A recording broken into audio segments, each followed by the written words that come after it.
Autumn of 1843 was a dark time for me. I was a young author, and until that year, quite successful. But my last work was not doing well. Advances on royalties were cut back drastically, and I suddenly found myself faced with questions of how to meet my financial obligations. My mind was so haunted by these problems that in place of sleep I took to walking the black streets of London long after most sober people had gone to bed. On occasion, these walks brought me face to face with a time from my childhood, when I worked day after day in a factory while my father was in a debtor's prison.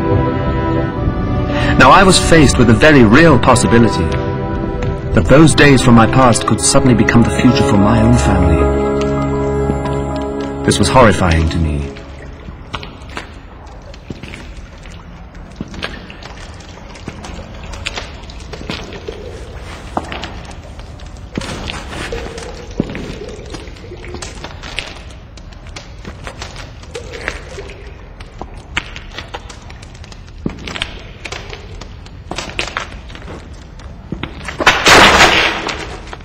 Get away from here! What are you doing round here? I don't know. We're not doing anybody any harm. Do you live in this street? Just leave us alone. Certainly I will. I was sure I saw two children run from the street down this alley. They were alone. You must have seen them.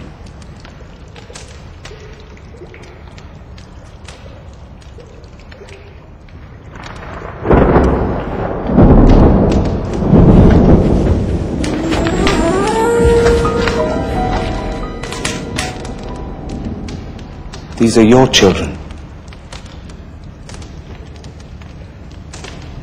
What covers them? They work in a bakery. It's how we eat. Not that you'd understand. Now please, just go away.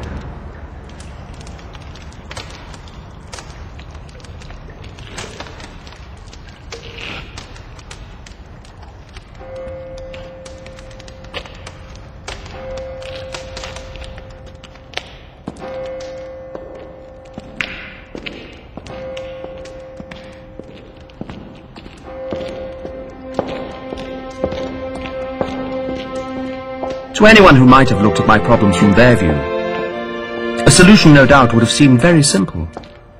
I was an author. I need do nothing more than quickly write, publish and sell something. In point of fact, they would have been right. There was no other solution. Not for me, at least. There were, however, difficult parts to this simple solution. They were, obviously, what to write, and the speed in which that what would have to be written. The one cannot follow without the other. My mind, though, was paralyzed. I was so fixed upon the depth and extent of my problems and how fast I needed to solve them, that there was no room left for that crucial what.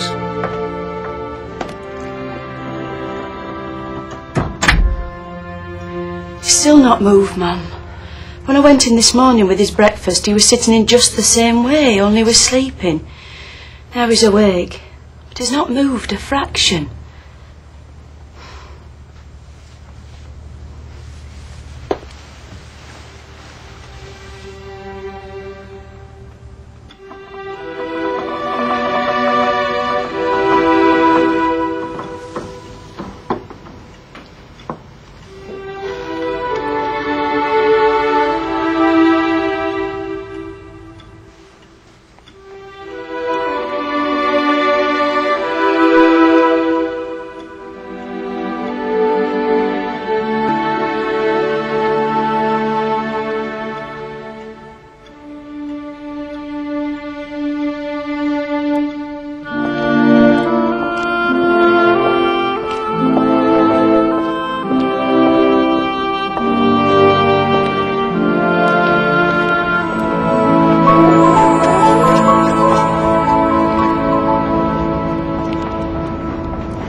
there, boy! Stop!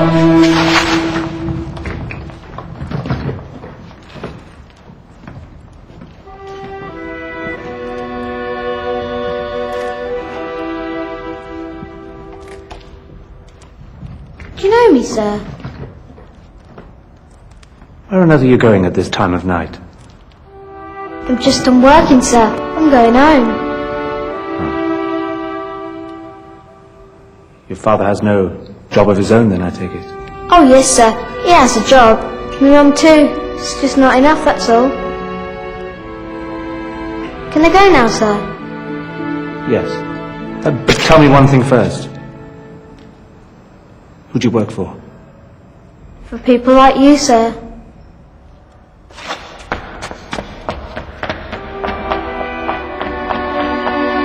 Then, one night, for the first time in many, many days and nights, the all-consuming thought of needing to make money left me. In place of these thoughts was put a very deep reflection. A reflection where images from the past were mingled with those from the present. Slowly, a part of myself, long buried, began to emerge from the streets I'd been walking.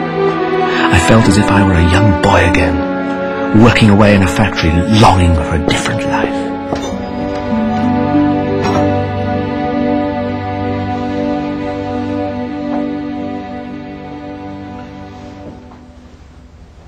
You all right, Mum?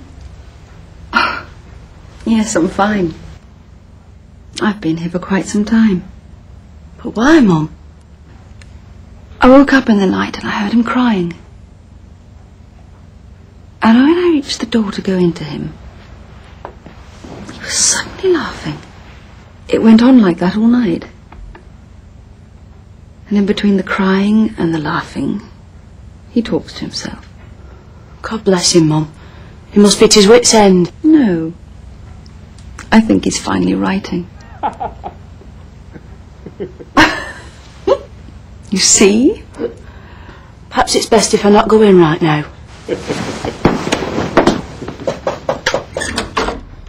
Ah, Rebecca, how very glad I am to see you this morning. I'm famished. Set it here and I'll attack it immediately.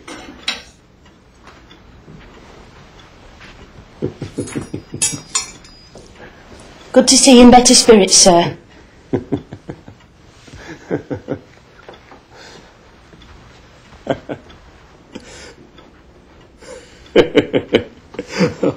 Oh, that's very good. That's very good indeed, even though I do say so myself. Very good. I spent many more nights in the streets, but not as a man haunted by financial doom. These nights were filled with adventure, with great bursts of imagination. They were filled with the discovery of unforgettable characters and their amazing experiences. These nights brought about in my mind the creation of the entire story. When I finally put myself to writing, I was completely consumed. I hated to leave my writing table even for a few hours of forced sleep.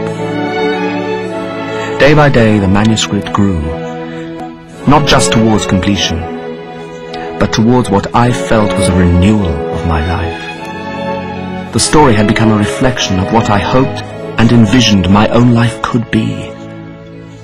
In the simplest of words, it changed me.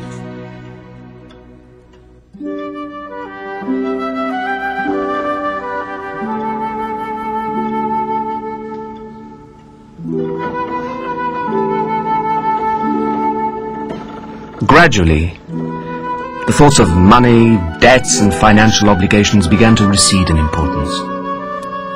They became much more centered on how the book could be published and sold, so that even those of very modest means could afford it.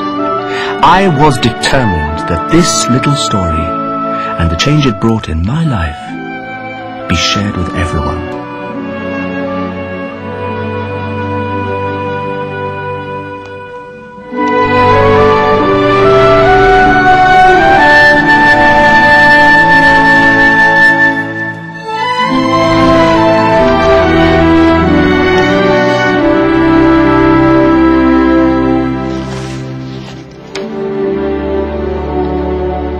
I have endeavoured in this ghostly little book to raise the ghost of an idea, which shall not put my readers out of humour with themselves, with each other, with the season, or with me.